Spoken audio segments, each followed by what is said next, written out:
जीते बाजी गुरु प्रताप से, माया मोह विकार मलुक गुरु कृपा से, उतरा भव जल पार। जीते बाजी गुरु प्रताप से, माया मोह विकार मलुक गुरु कृपा से, उतरा भव जल पार। यह बाबा मलुक दास जी महाराज की वाणी है। संतों के इतिहास के बारे में पूरा पता नहीं चलता, इसके कई कारण हैं। क्योंकि उस वक्त के जो हिस्टोरियंस थे, इतिहासकार थे, उन्होंने तो इन महात्माओं को समझा तक नहीं। फिर इन महात्माओं की भी इस तरफ कोई रुचि नहीं थी, तो जो कुछ लिखा गया इनके बारे में, इनके जाने की काफी मुद्दत के बाद लिखा है। पता लगता है कि आज से करीब 400 साल पहले यूपी में इलाहाबाद डिस्ट्रिक्ट के एक गांव कड़ा के अंदर पैदा हुए। ये होनहार महात्मा होते हैं, इनके लिए हम सुनते आते हैं कि इनके बचपन के अंदर ही विशेष गुण होते हैं। आपके अंदर क्या गुण थे कि साधुओं के संगत के शौकीन थे, साधुओं की सेवा करने में चुस्त रहते थे, बल्कि हालत ये थी कि सबकी सेवा करना चाहते थे। एक बार गली के अंदर कूड़ा, कांच, कचरा इकट्ठा करके कोने में रख रहे थे, तो वहां से एक साधु निकला। साधु ने इस बच्चे को गौर से देखा।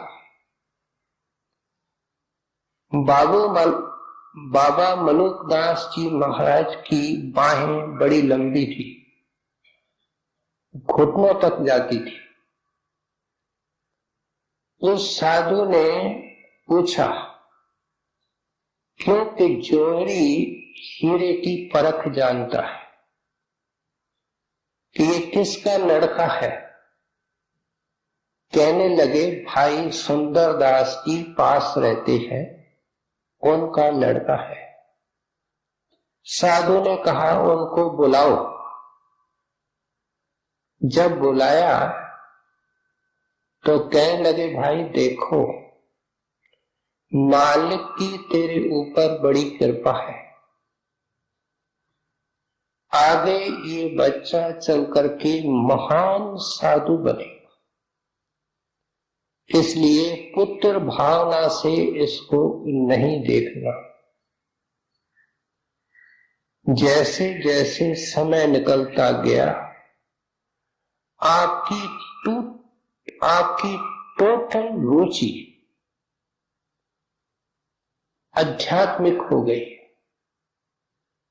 बड़ी रोचक वार्ताएं इनके बचपन के समय की मिलती है। कुछ साधु मिले, उन्होंने भोजन के लिए कहा, तो मलुक दास जी जो अब छोटे थे कहने लगे कि महात्मा जी यहां आप बैठो, मैं सामग्री ले आता। भंडार घर की चाबी मां के पास, वो देगी नहीं। साधुओं को कह के आया है, भंडार घर की को सेंध लगाता है, सुराख बनाता है, उसके अंदर जाकर के सामग्री निकाल करके उनको खाने को देती। जब माता भोजन के समय अंदर गई, देखती है बर्तन खाली। कहने लगी, ये मलुका घर के अंदर शैतानी करता रहता है। जब मलुकदास जी महाराज आए तो कहने लगे, भाई तुम किस किस को खिलाते फिरते हो? माता पिता को भूखा मारते हो, लोगों को खिलाते फिरते हो, भंडार घर में कुछ नहीं है। तो मलुकदास जी कहने लगे, अम्मा मैंने तो आपका कुछ भी नहीं लिया, आप मुझे चल के बताओ। जब गए तो बर्तन पहले से ज्यादा भरे हुए। अनेक अनेक ऐसी घटनाएं आपके बचपन और किशोर अवस्था की मिलती है। साधुओं की निरंतर खोज करते रहे, परम प्रकाशी, परम दयालु, शब्द स्वरूपी महात्मा मिले, लेकिन अन्य महात्माओं की तरह उसकी पूरी जानकारी नहीं। कहा जाता है कि उनका शुभ नाम विठल जी महाराज था,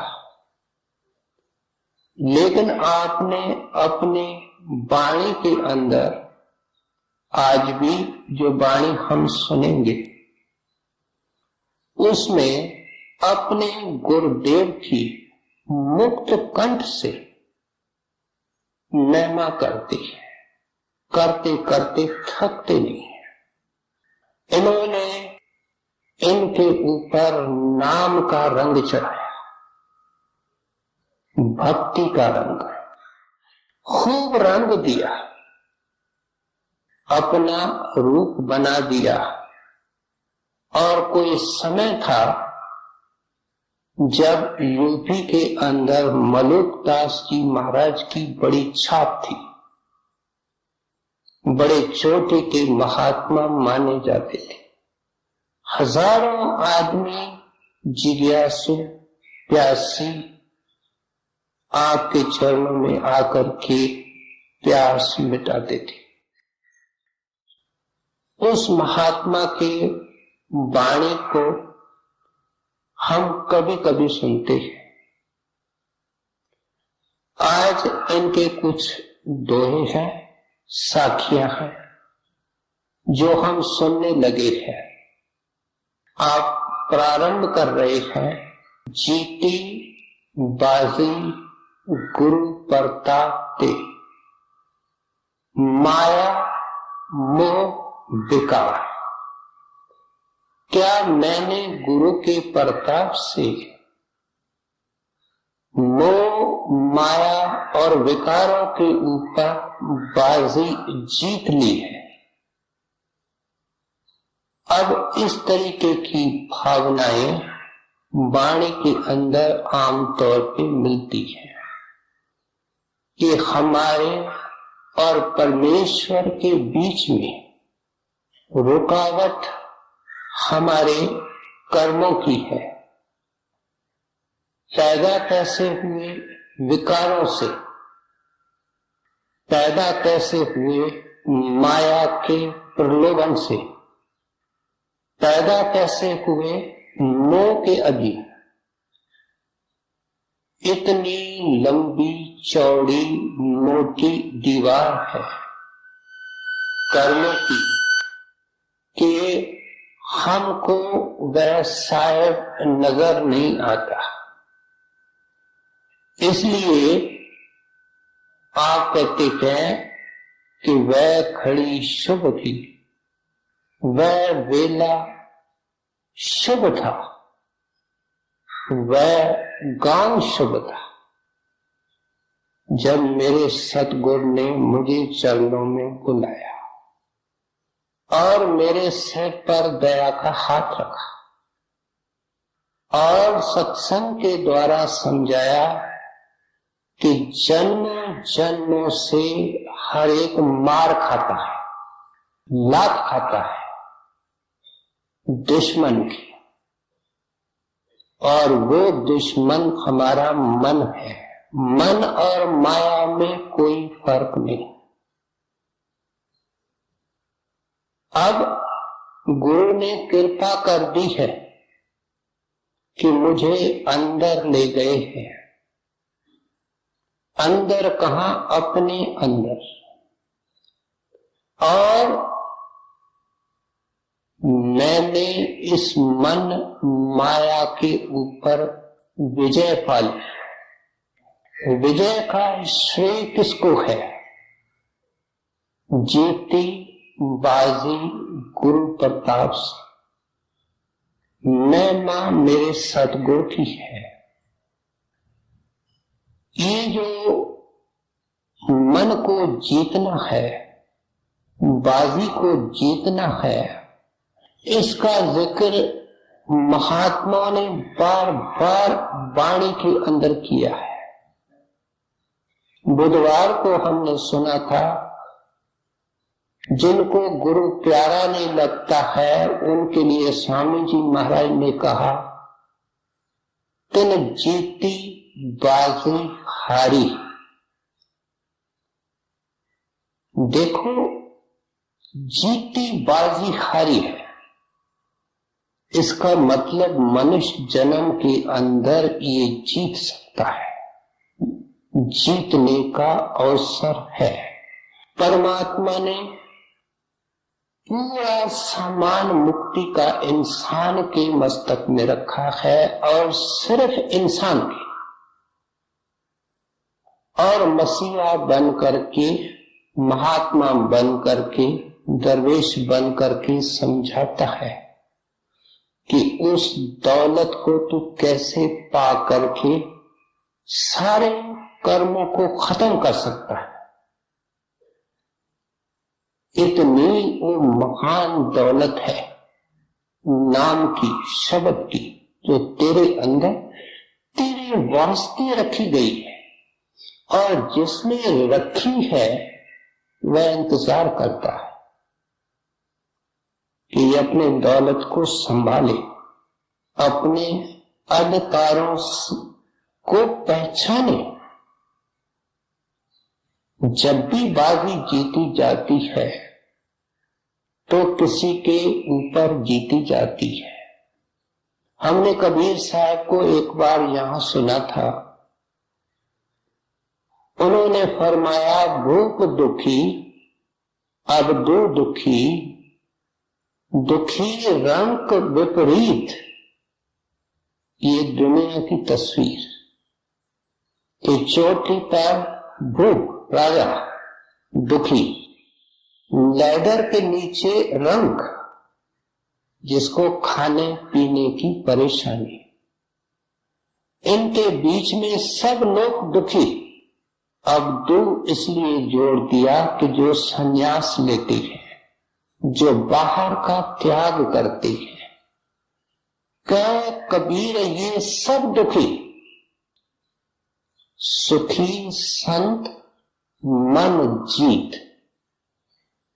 संतों ने मन को जीता। मन को जीतना क्या है?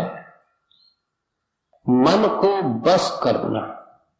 मन को जीतना, मन को बस करना क्या है? इसको शब्द के साथ जोड़ना, और आत्मा और मन जब शब्द के साथ अंतर में जोड़ते हैं तो सतगुरु के कृपा से त्रिकुटी छूट जाती है, ब्रह्म नीचे रह जाता है। मन एक महान राजकुमार है, ब्रह्म का पुत्र है, ज्योत स्वरूप है। मन का रूप विषय विकार नहीं है।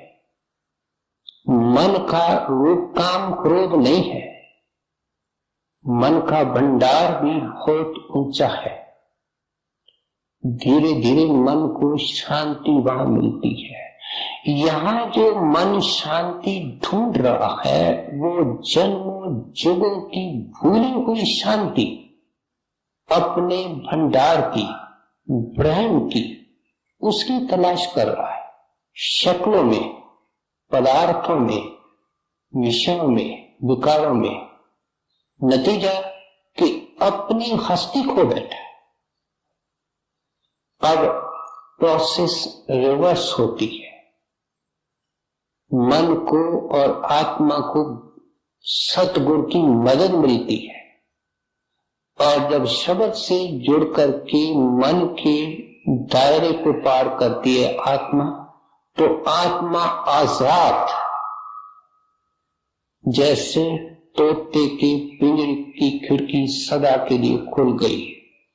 फिर घर के दरवाजे भी खुल गए।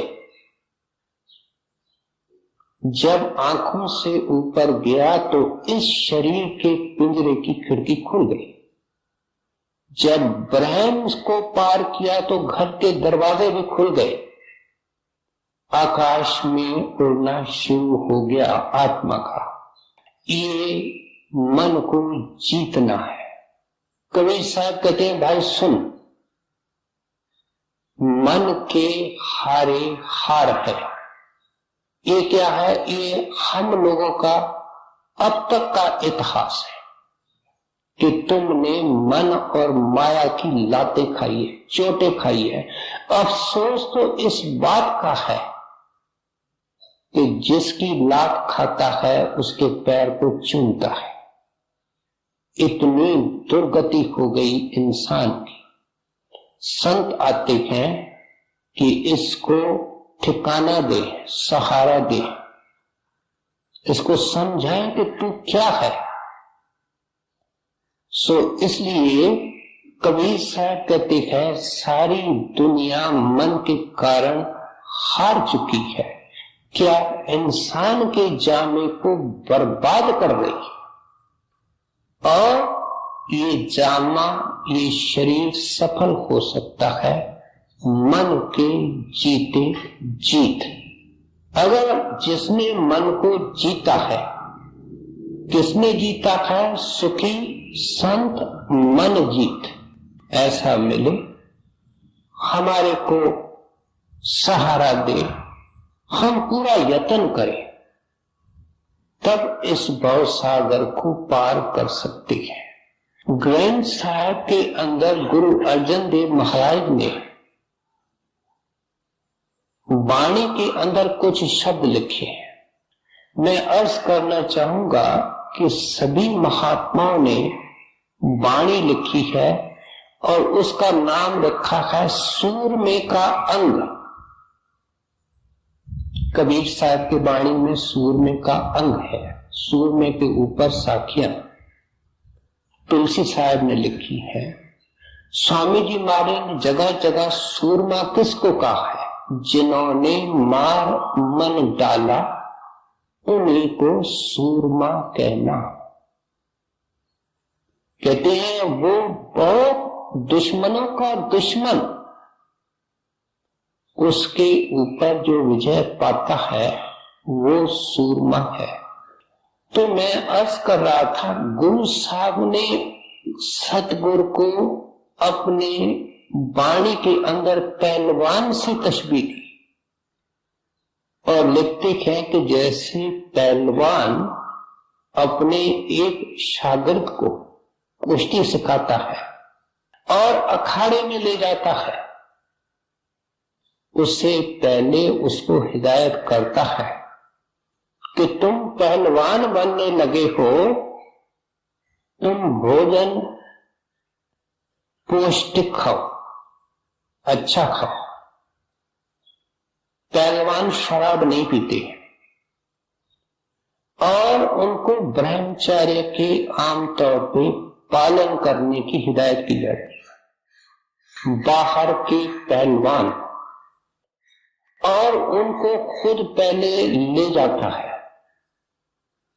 और उनको समझाता है कि जो तेरे से लड़ेगा या जिससे तुमको लड़ना है वो क्या क्या दाव पेच करेगा, क्या अटकलें, क्या चालें करेगा। तेरे को उन चालों को, चालाकियों को कैसे विफल करना है और कैसे उसकी पीठ जमीन से लगानी है। इस ट्रेनिंग के दौरान में वह चोटें बहुत खाता है शागिर्द,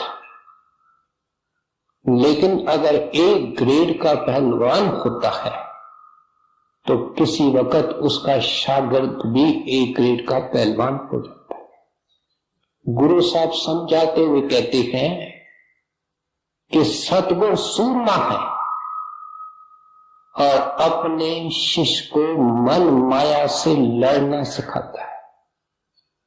लड़ाई के परमार्थ में दो मोर्चे होते हैं, क्योंकि हम संसार में अभी मौजूद हैं, इसलिए एक बाहर का मोर्चा होता है। बाहर का मोर्चा क्या है? 1 लाख ऊंचा। जिसका बाहर का मोर्चा सही नहीं, वो अंदर के मोर्चे में, शिव नेत्र में, आंखों के बीच में लड़ाई लड़ नहीं सकता। आगे समझाते हैं, इसलिए कहते हैं 1 लाख ऊंचा, आंख निर्मल, नैन नीचे, रिश्वत नहीं लेनी है। अपने ही नाम के धुन में रहना, हाथ जोड़ना, सीधा होकर के रहना। कोई ऐसा महात्मा मिला जिनकी वाणी हम यहां बारी बारी सुनते हैं, जिसने ये हिदायत नहीं की? सब करते। कहते हैं फिर मोर्चा यह है, क्योंकि मन की बैठक यह है, यहां लड़ना पड़ेगा और लड़ने के लिए सतगुरु सूरमा ऐसे हथियार देता है जो उसके ट्राइड हथियार है, अचूक बाण है, और वह सिमरन है, वह ध्यान है। कहते हैं मन यहां बैठना पसंद नहीं करेगा, सतगुरु का बल लेकर के उसको बिठाओ, नाम के कमाई के पीछे पड़ो। धीरे धीरे उनके दया से, तेरे मेहनत से ये काम बस सवाब हो जाएगा। जब तू अंदर जाएगा, मनुकदास जी महाराज कहते हैं, अंदर तेरे को नक्शा नजर आएगा पार ब्रह्म में कि तुम्हारा पिछला इतिहास प्यारा क्या है। उस इतिहास को मनुकदास जी महाराज देख रहे हैं और दिखाने वाले का प्रकार भी उनके सामने है कि मैंने जन्मों जन्मों से कैसे हारा, बेपरवाही की, विषय विकारों में फंसा, अनंत कर्म की, उधर उसकी अनंत कृपा, सतगुरु की महिमा, सतगुरु का परोपकार, उसका पता अंदर चलता है। और जब संत देखते हैं और महसूस करते हैं तो उनके नैन नीचे हो जाते हैं, उनकी जुबान और गला रुक जाता है, लिखते लिखते उनकी कलम रुक जाती है। मनुकदास जी महाराज इस हालत में है, क्या पहले वाला इतिहास उनके सामने, बदला हुआ इतिहास उनके सामने, दोनों की तुलना करके हमको समझाते। क्यों समझाते हैं?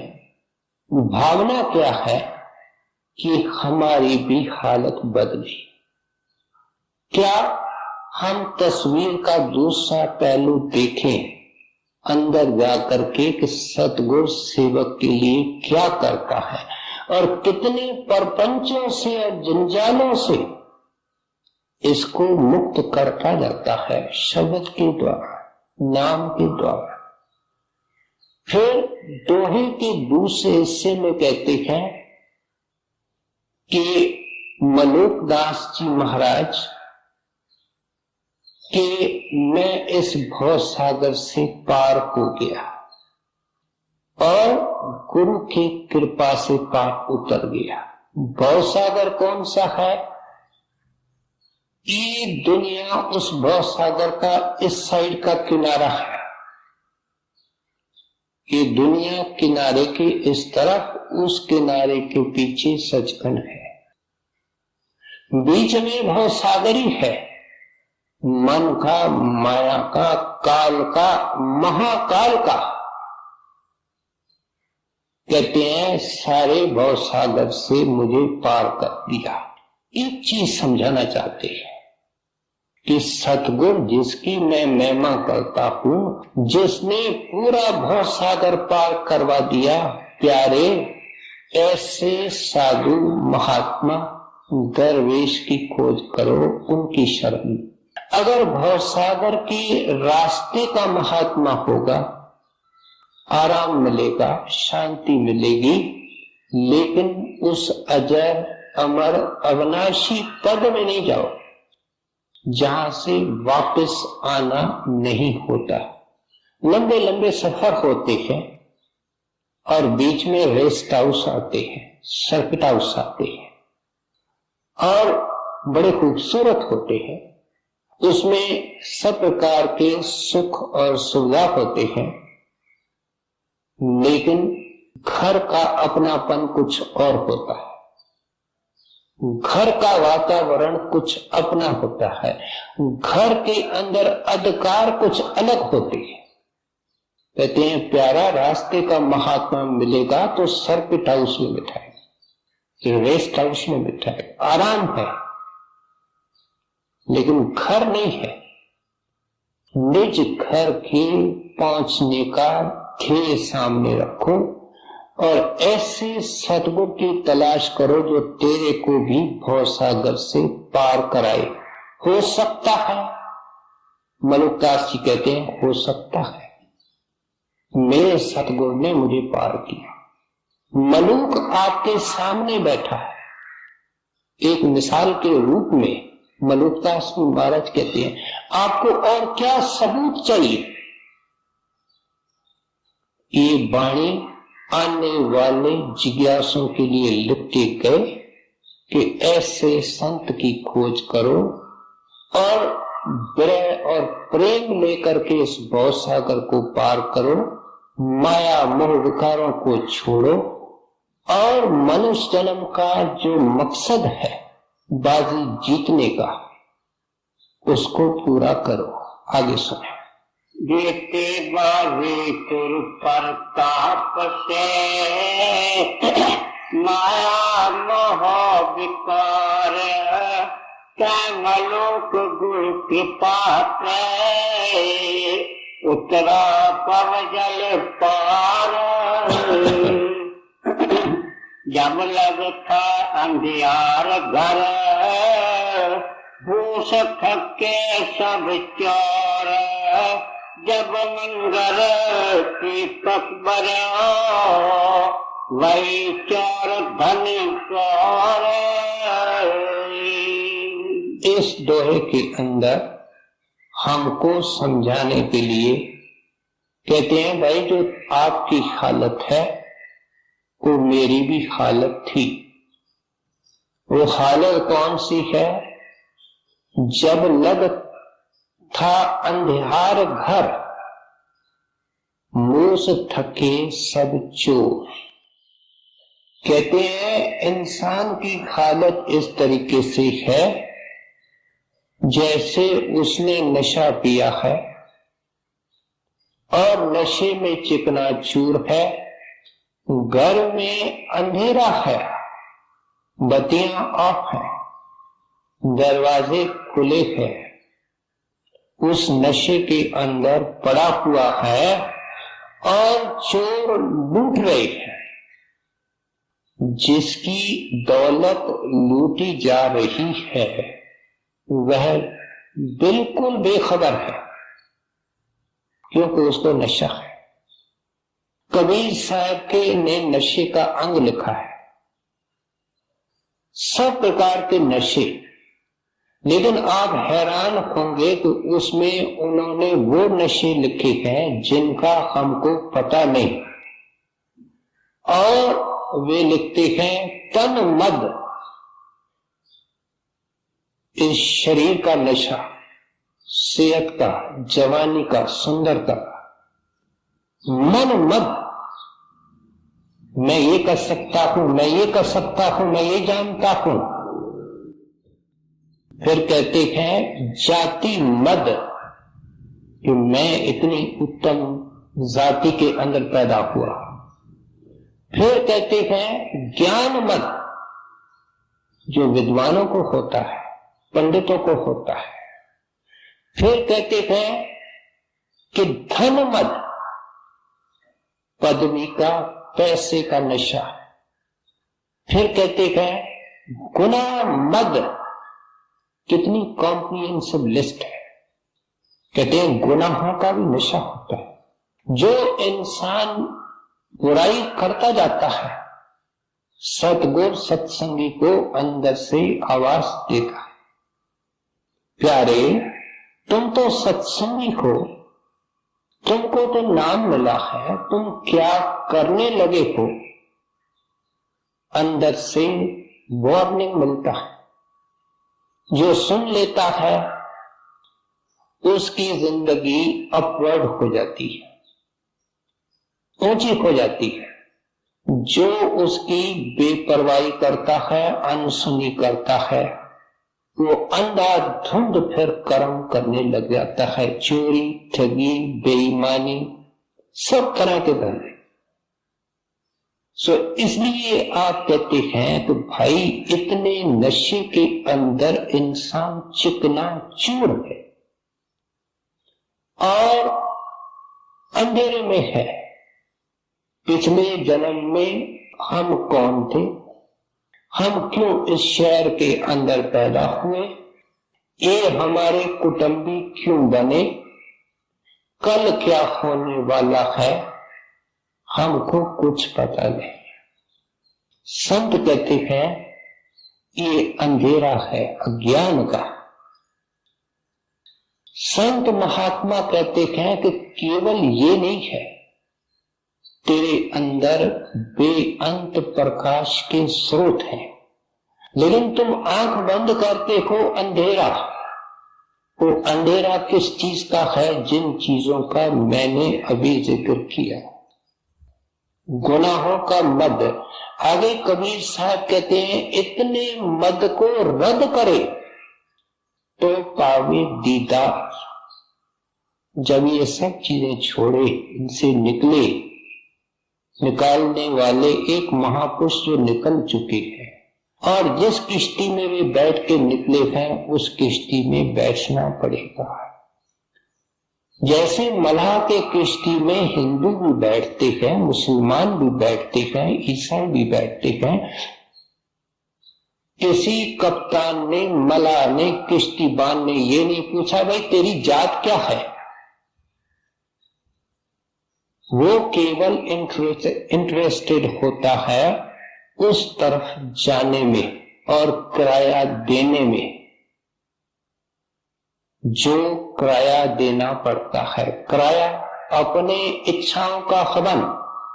हमारे शास्त्रों के अंदर कोई यज्ञ की, हवन की हिदायत नहीं है। जो असली उपनिषद हैं, शास्त्र हैं, उनके अंदर यज्ञ और हवन अगर लिखा गया है तो अपने इच्छाओं का, अपने तमन्नाओं का, अपने आर्जनों का। स्वार्थी लोगों ने मिलते जुलते दोहे बना करके वेदों के अंदर डाल दिए, शास्त्रों के अंदर डाल दिए, अपने स्वार्थ के कारण। ऋषियों ने, मुनियों ने कभी ये बात नहीं समझी। जो अंदर गए, सो इसलिए आप समझाते हैं कि भाई चोर थक गए, लेकिन घर वाला जिसकी दौलत लूटी जा रही है वो जागा नहीं, अफसोस और सद अफसोस। बड़े महाराज जी ये लफ्ज फरमाया करते थे, ये उपदेश किया करते थे कि घर वाले की तकदीर देखो, चोर लूट लूट करके, लुटेरे लूट लूट करके थक गए, घर वाला जागता नहीं। संत आए, महात्मा आए, ग्रंथ लिख गए, सुनता है, तो भी ये जागने की कोशिश नहीं करता है। कहते हैं कि जब दूसरी कड़ी में क्या कहते हैं, जब मंदिर दीपक बढ़े, जब मंदिर के अंदर जोत जल गई, यही चोर धन मोर। कहते हैं ये चोर मेरे मातहत हो गए, मेरे सेवादार हो गए, और हाथ जोड़ करके कहते हैं कोई सेवा बताओ। क्योंकि अगर घर वाले का नशा उतर जाए, घर वाला बत्तियां ऑन कर दे और दरवाजे को बंद करे, तो अगर ऐसी हालत में घर में कोई चोर होगा तो हाथ जोड़ेगा, भाई माफ करो मुझे छुट्टी दो, आगे को आपके घर में नहीं आऊंगा। फिर वो किस घर की चोरी करेगा, जिसके घर के अंदर अंधेरा है, जिसका मालिक बेहोश है, बेखबर है। पुलिस जब डाकुओं को, चोरों को पकड़ती है तो उनको पता नहीं लगता है जंगल में कौन से मकानों में ये छिपे हुए हैं, इनके अड्डे क्या हैं। वो क्या करते हैं, उस जंगल के हिस्से को आग लगाते हैं और चोर भागते हैं। क्या करेंगे, जाकर के कोई और सहारा लेंगे। ये जब अंदर में नाम प्रकट होता है, दीपक मंदिर बनो, अंदर में ज्योत आती है, अंदर में शब्द आता है, खूब इसके लिए मेहनत करनी पड़ती है। यहां जब हम उस दानी के दरवाजे में खड़े होते हैं और दान मांगते हैं, दोनों बातें जरूरी हैं। दानी का दरवाजा सोज और प्रेम से दान के लिए अरदास। अगर दानी का दरवाजा नहीं मिला, लोग तो सारी दुनिया में हाथ जोड़ के बैठे हैं, वो चीज मिलती नहीं कि जो अंदर में प्रकाश हो। दरवाजा दानी का यहाँ, इसके पीछे सतगुरु महादानी, महादयालु, देने के इंतजार में, दोनों हाथों से देने के इंतजार में दानी को दरवाजे में सिमरन करना है। सिमरन ही अरदास है, सिमरन से बड़ी कोई प्रार्थना नहीं है। जब इस प्रार्थना के पीछे लग जाता है, दानी का दरवाजा नहीं छोड़ता। जन्मों जन्मों की ये संगत उन गली के आवारे बच्चों के साथ है, वो उसको दरवाजे से धकेल देते हैं। हम भजन बैठे होते हैं, काम में बाहर चले जाते हैं, क्रोध में चले जाते हैं, लोभ मोह अहंकार में यहां से चले जाते हैं, वो आवारे हमको दुनिया में ले जाते हैं। लेकिन जब यहाँ हम लगातार बैठ करके दान के लिए अरदास करेंगे, वो दानी देखेगा बर्तन पक गया है, अंदर खिड़की खोलेगा, दीदार देगा, हजार बत्ती का ज्योत का दर्शन कराएगा, घंटे की अनहद धुन सुनवाएगा। ये सब अधिकार पहले स्टेज पर, आंखों के ऊपर मंदिर में घंटा बजाया गया, रखा गया, इस मकसद से कि इंसान पूछे भाई हर गिरजे में, हर मंदिर में ये घंटा क्यों बजाया जाता है। क्योंकि वो घंटा 24 घंटे दिन रात हमारे अंदर बजता है, जिसको सुन करके काम भागता है। क्रोध को आग लगती है और काम के स्थान पर शील आता है, क्रोध के स्थान पर क्षमा आती है। चोरन अब चोरी त्यागी, घर उनके अग्नि लागी, घट में अब साहू जागे। साहू कौन है? ये जो काम क्रोध वगैरह है ये लुटेरे हैं, और शील क्षमा विवेक विचार ये साहू है। साहू अब घट में जागे, पहरा दे शब्द अनुरागे। सतगुरु ने शब्द का पहरा लगा दिया। सतगुरु खुद शब्द रूप है। कहते हैं पहरेदार खड़ा हो गया, रोशनी हो गई, अंदर चोर डाकू भागने लगे और साहूकार आ गए, जिनको वाणी के अंदर दैवी संपदा कहा गया है। ये शील क्षमा विवेक विचार।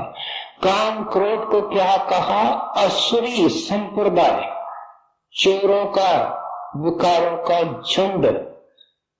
कहते हैं ऐ इंसान, मेरा ये इतिहास था। प्यारे सुनने वाले, ये जो मेरी वाणी सुन रहे हो, ये मेरा इतिहास था कि दिन रात मेरी चोरी होती थी, मेरे अंदर लुटेरे थे। गुरुदेव ने दीपक जला दिया है, अपनी कृपा कर दी है। अब कहते हैं मैं शांति और सुख के अंदर हूं। इस सुख के हमको भागी बनाना चाहते, हिस्सेदार बनाना चाहते, देना चाहते हैं। अगर ये अपने ख्याल को ऊंचा करके, महात्माओं की संगत करके, उस दानी के दरवाजे में बैठ करके दान के लिए अरदास करेगा, सिमरन ध्यान करे। जब लगता अंधियार घर, यूं सथके सब चोर। जब मंगर दीपक बरयो, वही चोर धन गौर। मन जीते बिन जो करे, साधन सकल कलेश। इनका ज्ञान अज्ञान है, नहीं गुरु उपदेश। अब कहते हैं ये हर सत्संग में आता है, क्योंकि पहले हम जन्मों जन्मों के कर्म धर्म पूजा पाठ पता नहीं कहां कहां हम जानते हैं, लेकिन जाते क्यों हैं? कभी हमने सवाल पूछा?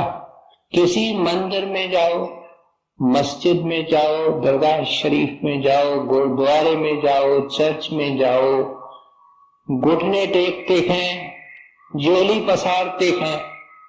हमारी बहनें हैं, उनके दुपट्टे पसारे होते हैं, भाइयों के कुर्ते पसारे होते हैं।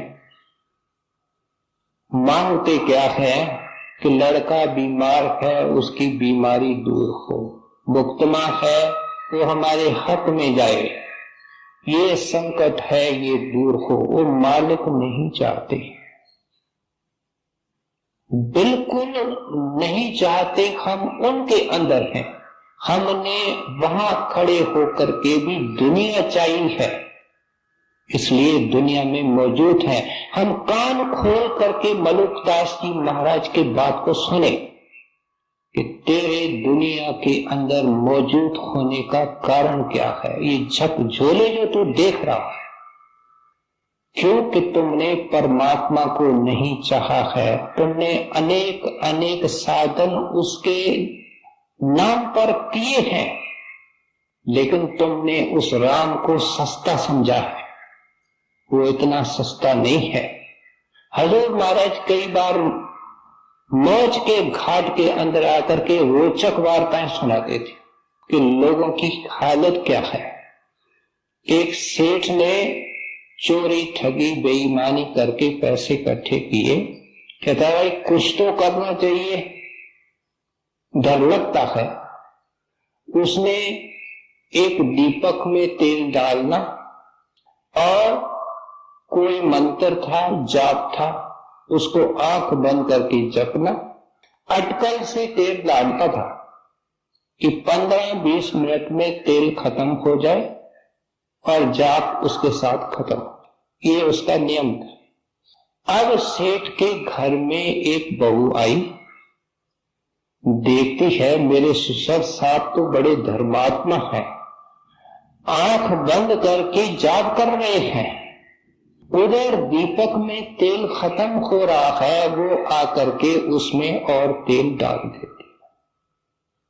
शेख साहब ने आंखें खोली, देखता है कि दीपक अभी जल रहा है, समय भी हो गया, लेकिन दिल पर पत्थर रख करके ख्याल दुकान के धंधे के घूम रहे हैं। बैठ गया। बहू ने एक चक्कर और लगाया और देखा कि दीपक के अंदर तेल फिर खत्म हो रहा है, उसने डाल दिया। सेठ साहब हाथ फैला करके खड़े हो गए कि भगवान क्या माजरा है कि तेल खत्म नहीं हो रहा। हजूर फरमाया करते थे कि हमारा व्यवहार जुगों से परमात्मा को पाने का ये रहा है, वो साहिब ऐसे राजी नहीं होता, इसके लिए अंतर्मुख शब्द की कमाई करनी पड़ती है। यही कहते हैं साधन सकल कलेश, ये कलेश भरी दुनिया में तेरे को ये साधन वापस ले आए। वो साधन जैसे मन जीता जाता है और जतन से ये नहीं माने धुन सुनकर मन समझाई। वो जो घंटे की धुन है अखंड, उसको देख करके मन कहता है मैं भूला था, मैं बिगड़ गया था, मैंने बाप का गोद छोड़ दिया था, राजकुमार होकर के मैंने आवारों की दोस्ती की थी। कब कहता है? धुन सुनकर मन समझाई और जतन से ये नहीं माने। सो इसलिए मलुक दास जी उस तजुर्बे को जो प्रत्येक सप्ताह को हम करीब करीब सुनते हैं कि सिर्फ नाम की कमाई जिसका भेद पूरा सतगुरु देता है, वह हमको मन और माया के दायरे से परे ले जा सकती है। मन जीते चौकर साधन सकल कलेश, तिनका ज्ञान अज्ञान है, न गुरु उपदेश। जहाँ जहाँ बच्चा करे ता करे गए, ते मलुक संत जन कहाँ जाए। कहते हैं संत कोई मामूली हस्ती नहीं है, वो राम की जान है, परमात्मा की जान है। जैसे एक इकलौता बच्चा होता है, आशाओं का मरकज, नेकियों का भंडार और आज्ञाकारी, उसमें पिता की जान होती। सतगुरु सचखंड का वासी वहां का खुशी, वहां का आनंद छोड़ के यहाँ आता है, यहाँ के ताने मैंने देखता है, सर्दी गर्मी देखता है, और ये क्या मल मूत्र की दुनिया है उसमें रहता है। तो सत्पुरुष उसके अंदर सत्पुरुष की जान और प्राण होते हैं। ये स्वामी जी महाराज कहते हैं, वे हैं सत्पुरुष की जान। शरीर दो है, सत्पुरुष की जान संत में है। मलुक दास जी कहते हैं, संत मामूली हस्ती नहीं होते, वो खुद परमेश्वर होते हैं और जुदा लगते हैं क्योंकि यहाँ दिल के अंदर है। लेकिन है क्या? कहते हैं जहां जहां संत जाता है, रमैये को उसके पीछे पीछे साथ साथ जाना पड़ता है। और मिसाल दे रही है कि जैसे गाय का छोटे बछड़े के साथ नेह होता है, अगर बछड़ा कहीं चले जाए तो उसका खाना पीना छूट जाता है, वो उसके पीछे पीछे जाती है। हजूर महाराज कराची गए, पाकिस्तान से थोड़ा समय पहले, तो लाहौर मेल में लाहौर से बैठे, संगतें थोड़ी थी और हर गाड़ी में स्टेशनों पर टाइम निश्चित होता है, संगतें आती थी। जहां थोड़ा स्टॉपेज ज्यादा होता तो महाराज जी नीचे भी आके दर्शन देते। करते करते वो लाहौर मेल कुछ मिनट हर एक स्टेशन पर लेट होती गई। मिंटको मरी पर जब गाड़ी आई, ये सब इलाका इस वक्त पाकिस्तान में, तो वहां कुछ देर गाड़ी रुकनी थी। उन्होंने महाराज जी की कुर्सी लगाई, दरी बिछा दी, संगत बैठ गई। उसके अंदर कोई ऐसी महान विरही और निर्मल आत्माएं थी जो जार जार रो रही थी। क्यों रो रही थी? कि चांद चमक रहा है, सूरज चमक रहा है, आज थोड़ी देर में छिप जाएगा, महाराज जी चले जाएंगे। और नतीजा क्या हुआ कि इंजन में नुक्स आ गया। ट्रेन तो ऐसी चीज है कि इंजन तो लोहे की है, वह तो सूरज और चांद को भी खड़ा कर सकता। परमेश्वर को प्रेम खड़ा कर देता है। भक्त ऐसी अवस्था में जाता है। और नतीजा ये हुआ कि गाड़ी चलते चलते 1 घंटा लेट हो गई।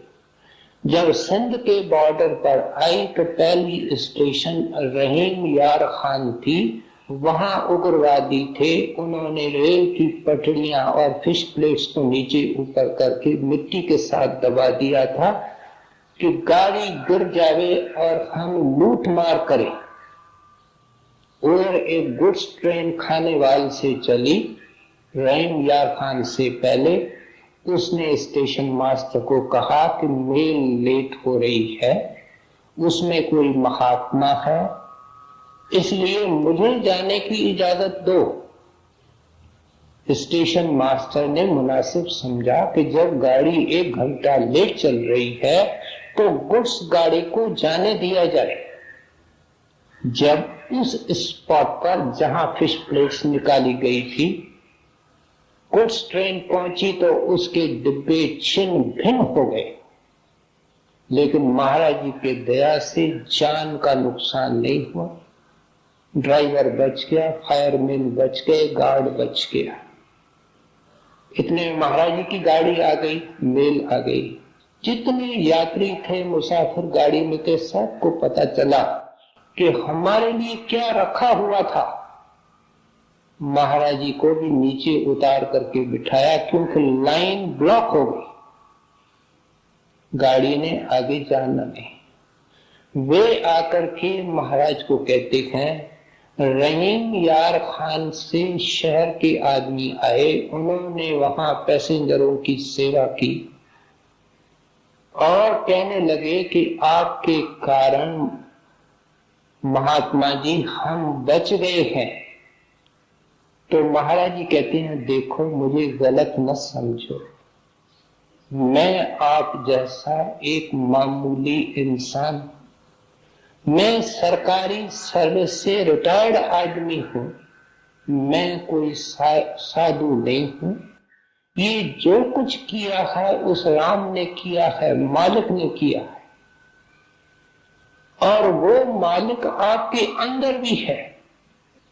मेरी हालत तो इस वक्त ये है जो कबीर की थी, जब पंडितों ने उनसे ईर्ष्या की, हजूर उनसे बातचीत करते हुए समझाते हैं। पंडितों ने जब कबीर से ईर्ष्या की तो उन्होंने लिख दिया अनेक अनेक शहरों में कि यहाँ एक सेठ कबीर रहता है, उनके यहाँ ब्रह्म भोज है, फलानी तारीख को फलाने वक्त परिवार सहित जितने भी आ सकते हो दर्शन। कबीर साहब को इस शरारत का पता 1 रोज पहले चला। उसने कहा, मेरे यहाँ तो घर में 5 किलो भी गेहूं नहीं है, अब क्या करूं। वह चुपचाप घर से निकल करके जंगल में जाकर के भजन में बैठ गया। उधर रमैया ने क्या किया कि कबीर साहब का रूप अख्तियार किया और कहीं से अनाज, कहीं से घी, कहीं से दाल आ रही है, बनाने वाले लोग आ रहे हैं, बर्तन आ रहे हैं, खूब ब्रह्म बोध हुआ और इतना कुछ बना, खूब खिला करके रास्ते के लिए दिया। जब ये यात्री जंगल से वापस निकले, कहने लगे भाई ये कबीर तो बड़ा परोपकारी है, धन कबीर, धन कबीर। वो झाड़ियों के अंदर बैठा हुआ कबीर साहब सुन रहे, चुपके से घर आए, कहते हैं भाई क्या हुआ? कहते हैं क्या हुआ, सब कुछ आपने किया। तब कबीर ने कहा कि जो कुछ किया सो हर किया।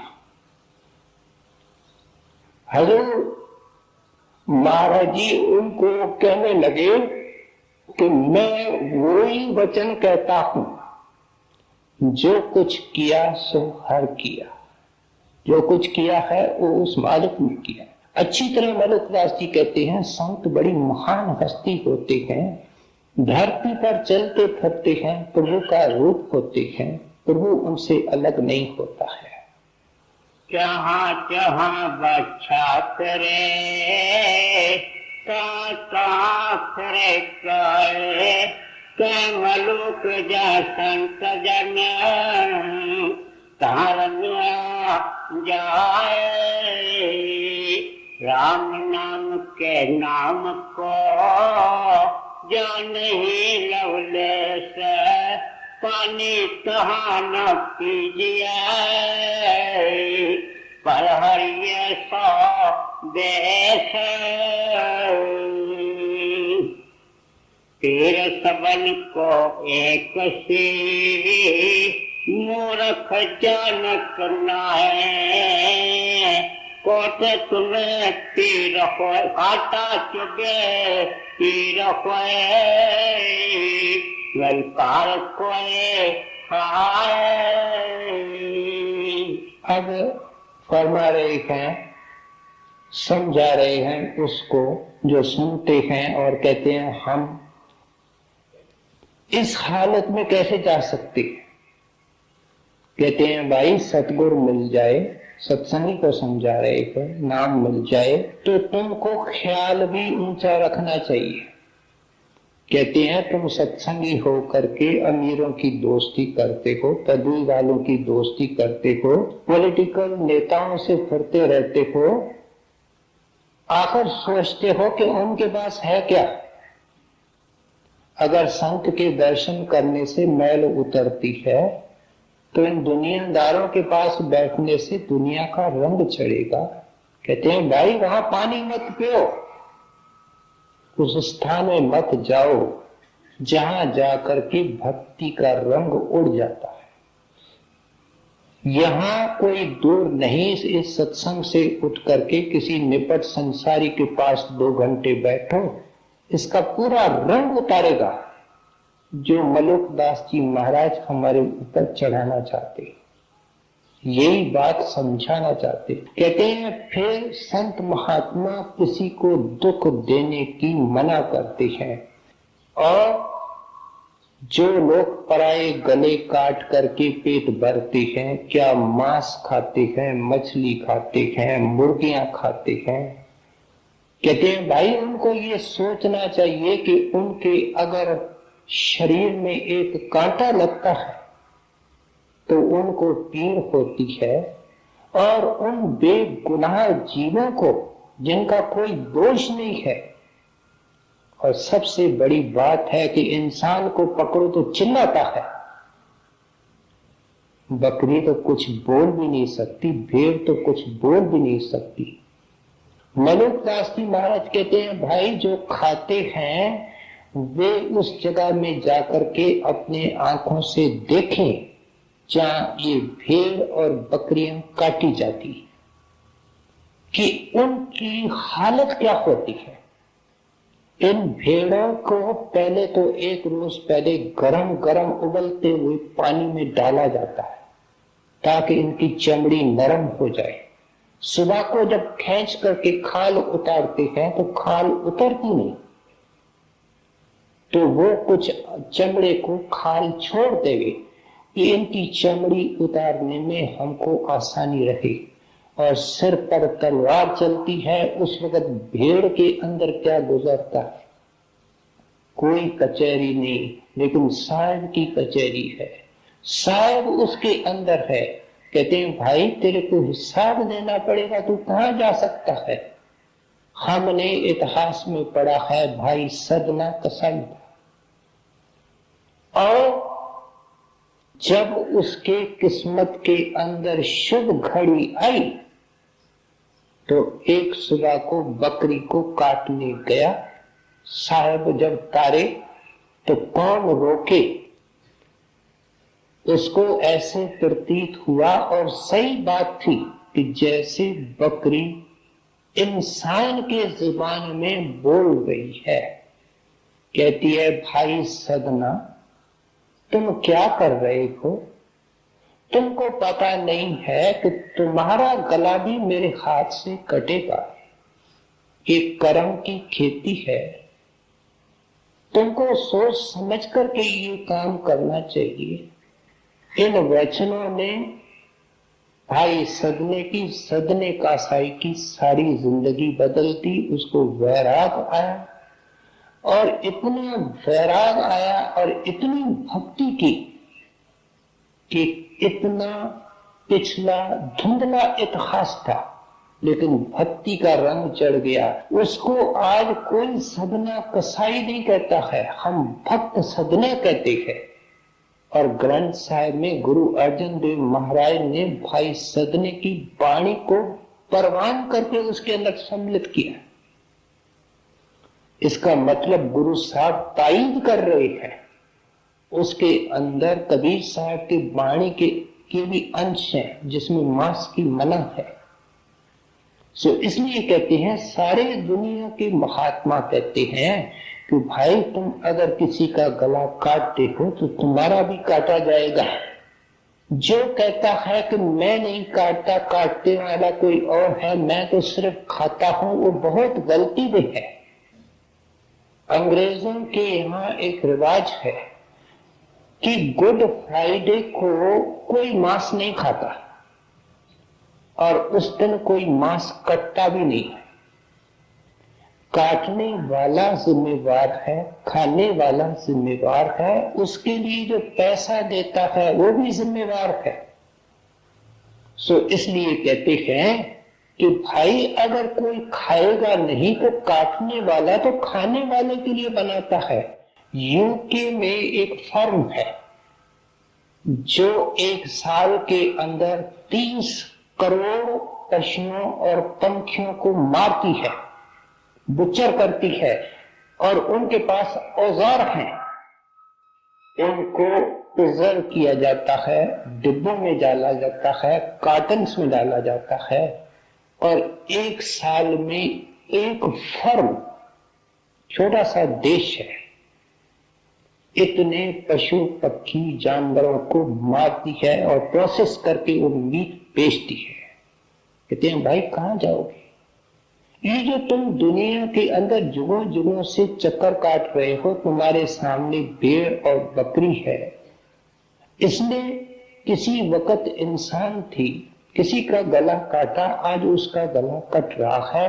आज जो उसका गला काट रहा है भाई, उसका किसी वक्त कटेगा। जो पूरे संत होते हैं, दुर्भाग्य के संत होते हैं, वे कभी मांस खाने की छूट नहीं देते हैं।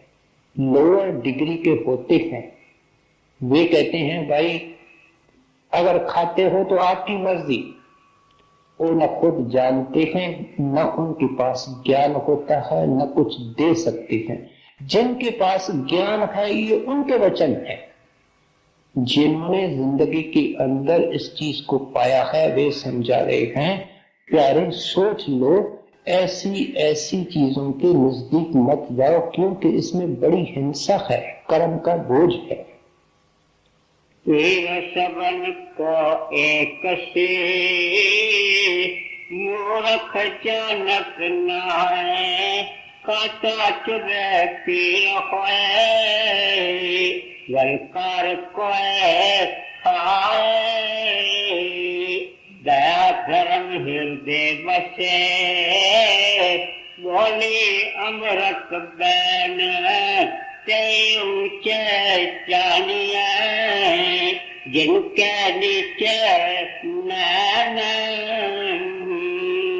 कहते हैं सत्संगी सुन, तुमने गुरुजी से वायदा किया कि मैं मांस नहीं खाऊंगा, मछली नहीं खाऊंगा और शराब नहीं पीऊंगा, किसी प्रकार के अंडे वगैरह नहीं खाऊंगा। तुमको पता है कि तुमको क्यों मना किया गया?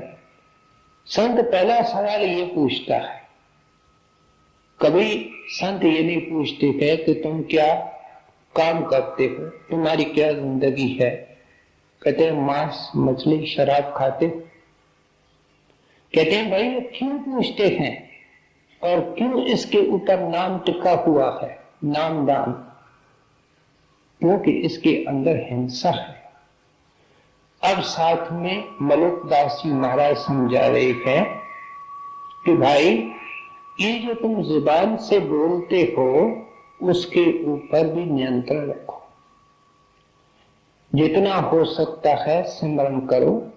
सिमरन तब होगा जब खामोश रहोगे। अगर बोलना पड़ता है तो फिर आप सोच समझ करके बोलो।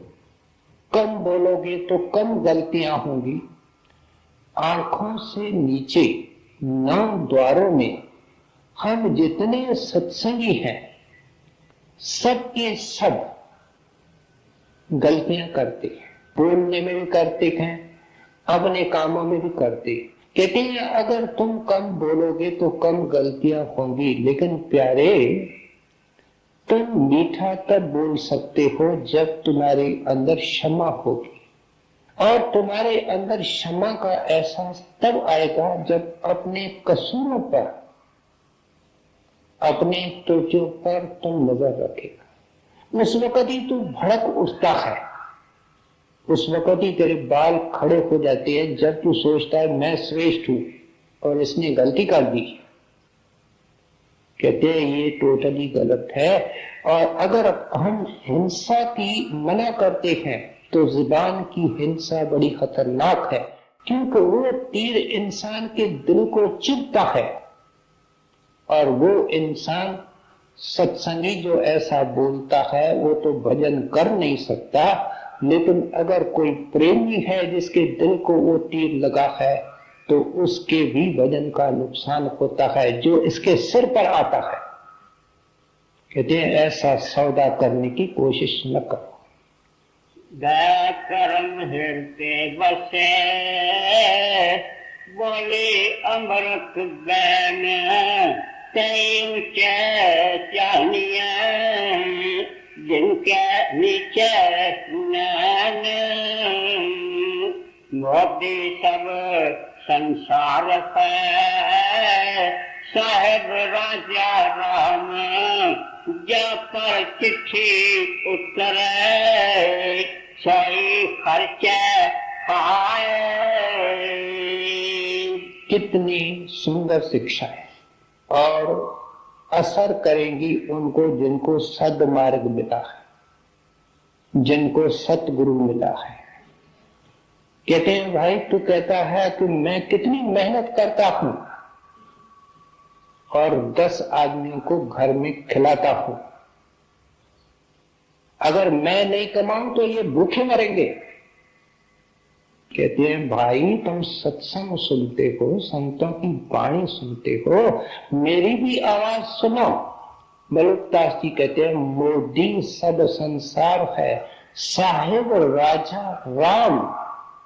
कहते हैं देने वाला एक है जो सबको देता है, दे करके थकता नहीं, जो उसकी बुराई करते हैं उसको भी देता है, जो काम नहीं करते हैं उनको भी देता है। पंछी कौन सा काम करते हैं? मलुकदास का एक और सुंदर दोहा है जिसमें लिखते हैं अजगर करे न चाकरी पंछी करे न काम, दास मलुका यूं कहे सबको दाता राम। कहते हैं पंछी कौन से काम करते हैं? अजगर इतना भारी होता है कि चल फिर नहीं सकता, उसके मुंह में खुराक भगवान बेचता है, उसके आंखों में कशिश है, वो खुराक उसके पास अपने आप आती है। कहते हैं भाई तू किसी को क्या देने वाला, कमाने वाला, आज तुम्हारे पास शक्ति है, सेहत है, तू चलता फिरता है, ये किसने बख्शी है, तेरे को बुद्धि किसने बख्शी है। देखा जाए तो संसार के अंदर इंद्रियों में बादल आ रहे हैं, हम देखते देखते रह जाते हैं, उनको बरसा तो नहीं सकते हैं। बादलों को भेजने वाला ही बरसा सकता है। अगर वो परमेश्वर धूप न देवे, ये सूरज न होवे, ये पवन न होवे जिसके ऊपर हम प्राणी हैं, हम श्वास ले रहे हैं, इन पवन के अंदर ऑक्सीजन पैदा करने वाला वो परमेश्वर है, वो शब्द है। कहते भाई तू करता क्या है। हमारे जो सोचने का होराइजन है वो ऊंचा करना चाहते हैं, हायर स्केल से देखो, हायर हाइट से देखो। ये महात्मा बहुत ऊंचे स्थान से देखते हैं। कहते हैं बंदा तो कुछ भी नहीं करता, सब कुछ वो साहेब करता है। समझाना क्या चाहते हैं, एक विशेष और आखिर में शिक्षा देते हैं, जाकर चिट्ठी उतरे सोई हर चीज खाए। कहते हैं भाई देता सबको है, लेकिन किसी किसी के को लाठी मिलती है, हुंडी मिलती है। चिट्ठी का मतलब यह हुंडी है, उसको माया मिलती है। और वो क्या है कि ऐसे प्राणी के अंदर वो अपनी याद भर देता है। वो आदमी परमात्मा की जुदाई के एहसास में दुखी होता है। वो इस संसार के रहस्य और भेद को समझना चाहता है कि इतना दुख और कलेश क्यों, ये छोटा और बड़ा क्यों। बच्चा पैदा हुआ, एक दिन के बाद मर गया। बच्चा पैदा हुआ, जन्म से अंधा है। बच्चे ने क्या दोष किया, माता पिता ने क्या दोष किया, जो इन सब चीजों को समझना चाहता है वही परमात्मा की जुदाई में बेकरार होता है कि मैं उसको पाऊं और समझूं कि इस रचना का राज क्या है। और राज का पता तब चलेगा जब रचना करने वाले को मिलेगा। कहते हैं जिसके ऊपर विशेष कृपा करता है। सत्संग में हम देखते हैं कि एक नया आदमी नाम लेता है, उसकी तरक्की होती है। एक वर्षों का पुराना सत्संगी है, वो पीछे अटकता है। इसमें ईर्ष्या नहीं होनी चाहिए, क्योंकि हमको पता नहीं वो आत्मा कहां से निकल के आई है, कौन सा बोझ लेके आई, वह आत्मा कहां से आई और क्या उसके क्रेडिट में है। शेख फरीद के यहाँ एक पुराना सेवादार रहता था और साथ साथ फिरता था, सेवा करता था वर्षों तक की। अंदर में कुछ नहीं। एक नया आदमी आया, कुछ अरसे के बाद उसका ख्याल लग गया। इसने शेख फरीद को तंग करना शुरू किया कि हजरत ये कैसी दरबार है, हम आपकी सेवा कर रहे, संगत की कर रहे, वर्षों से कर रहे, कि मैं किसी वक्त जवाब दूंगा। एक दिन उनके साथ वो जा रहे थे तो सामने ईंटों का ढेर पड़ा था और एक छोटा 5-6 साल का बच्चा जिसमें कोई तमीज नहीं थी, बुरे भले की, उसको शेख फरीद साहब ने बुलाया। वो तो शेख फरीद को जानता भी नहीं था। उसने कहा बेटा देख, अपने मुर्शिद का नाम दिया, ये नहीं कहा मेरा मुर्शिद, उसका नाम दिया। कहते हैं उसके लिए उस ढेर से एक ईंट ले आ। लड़का गया और बहुत साफ सुथरी ईंट ले आया। फिर अपने लिए नहीं कहा, कहते हैं फरीद के लिए एक ईंट ले आ। वो बच्चा गया और फरीद साहब के लिए भी एक ईंट ले आया। बच्चे को कुछ पता नहीं क्या हो रहा। फिर उसका नाम दिया जिसका ऐतराज था कि इसके लिए नाम दिया, इशारा नहीं किया कि इसके लिए एक ईंट ले आओ। वो रास्ते के अंदर ईंट का एक टुकड़ा था, उसको बच्चा ले आया। कहते हैं देख भाई, इसको किसने सिखाया? तुम्हारे समझ की कमी है। जितना जितना गुरु समान दया करता है, एक आदमी के ऊपर 1 लाख रुपया कर्जा, दूसरे के ऊपर 50,000, तीसरे के ऊपर 10,000। अगर आप 1,00,000 रुपया तीनों को देते हैं तो सबके पास बचत एक जैसी नहीं होती। जो कुछ उसके पास है उसको देना पड़ता है। दया समान होती है। हमको पता नहीं हम कहां से आए हैं, इसलिए दो शिक्षाएं एक साथ देते हैं। भाई अहंकार न कर, आज तुमको शक्ति और बुद्धि परमात्मा ने दी है, तुम सेवा कर रहे हो। और सत्संग में आकर के ईर्ष्या नहीं, जलन नहीं। जो मालूम करता है, सबको करता है, उसके भाड़े में रह करके तू अपनी ड्यूटी कर, तू अपना फर्ज कर। देखो मलुकदास जी महाराज ने इतने सुंदर तरीके से समझा दिया अपने जाति तजुर्बे से कि मैं क्या था और संतों के शरण में जाकर के क्या बना। और हमको भी समझाना चाहते हैं कि सुनने वाला शायद तेरी तकदीर जागे, मेरे बात के ऊपर तुम विचार करो, सोचो। जो मैं कहता हूं तेरे भले की कहता हूं, अगर सोचेगा, विचारेगा, कुछ अमल करेगा तो तेरी हालत भी अच्छी हो सकती है, सुखमय हो सकती है। मोदी सब संसार है, साहेब राजा राम, जा पर चिट्ठी उतरे, सोई खर्चा खाए।